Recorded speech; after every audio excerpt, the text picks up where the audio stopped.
If as a Kenyan you're not paying attention to what's happening in India right now, then I think it's important that you do, not least of all because we share many of the same historical legacies and structural problems. A quick fact check is Kenya and India are both former British colonies.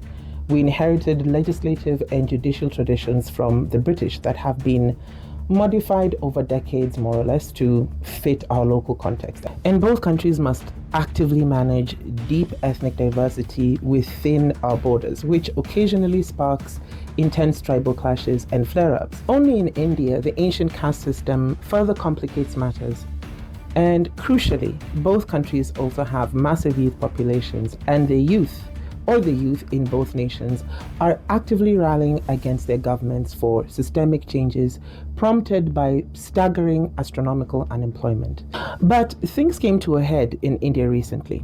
On the 15th of May, the Chief Justice of India used a controversial metaphor during a public hearing, explicitly referring to online youth activists and certain social media users as cockroaches. In true Gen Z fashion, a Boston University student named Abeg Dipkir immediately reclaimed the insult, turning it around to launch the viral Cockroach Janta Party and Cockroach People's Party online. And by June, the cockroach had unexpectedly transformed into a definitive rallying cry for India's youth. Then, in early July, the crisis intensified. A crucial nationwide medical entrance exam affecting about 3 million students was leaked and subsequently cancelled. This completely crushed the hopes of a generation already facing mass unemployment, plunging them into absolute despair. In fact, things became so severe that over 20 students reportedly committed suicide. Following this, famed Indian climate activist Sonam Wangchuk undertook a grueling 21-day hunger strike in absolute solidarity with the youth.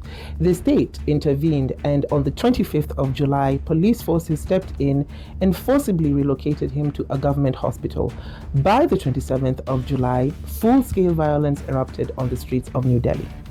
Gen Z protesters defied a strict police ban to march directly on Parliament, leaving at least 60 people wounded after facing police batons and heavy tear gas. Does this sound familiar?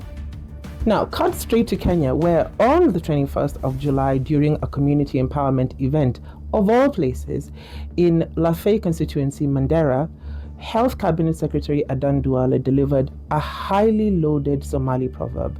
It translates to, once a hyena gets used to carrying away bones, stopping it is difficult. He went further, claiming that certain communities mistakenly believe that nobody else will live well in Kenya except them.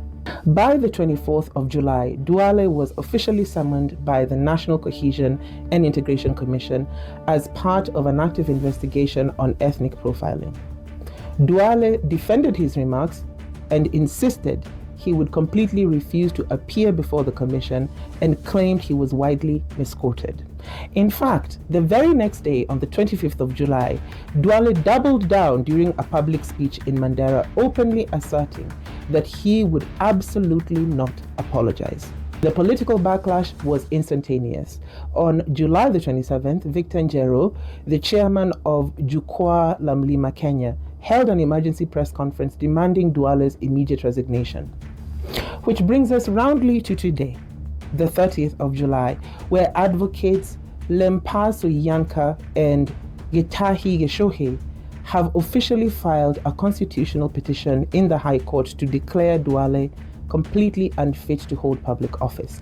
The lawyers argue that Duale's comments directly breach a massive list of constitutional requirements. Specifically, they cite Article 10 on national values, Article 27 on equality, Article 28 on human dignity, and Article 31 arguing that freedom of expression explicitly excludes hate speech and ethnic vilification. Furthermore, the petition asserts he violated Chapter 6 on leadership and integrity, referencing Articles 73 and 75 alongside Articles 129, 152 and 52 and 232 for failing to uphold professionalism and national cohesion. They're even demanding an order of mandamus to force him to answer the NCIC summons. So you have two incredibly powerful public political figures miles away from each other, likening large swathes of their populations to animals associated with filth and scavenger-like behavior. The ruling elite in both instances uses animal metaphors to dehumanize the generation demanding accountability. What's even funnier to witness is the online reclamation culture that most older politicians are entirely unfamiliar with. When you call a generation or a community a scavenger or a pest, rather than hide, they reclaim the word and turn it into a brand, complete with stickers and sound bites. When out-of-touch political elites use dehumanizing language to dismiss real economic frustrations, they hand the youth a potent weapon of resistance. From the Cockroaches of New Delhi to the Mafisi of Kenya, the script remains identical.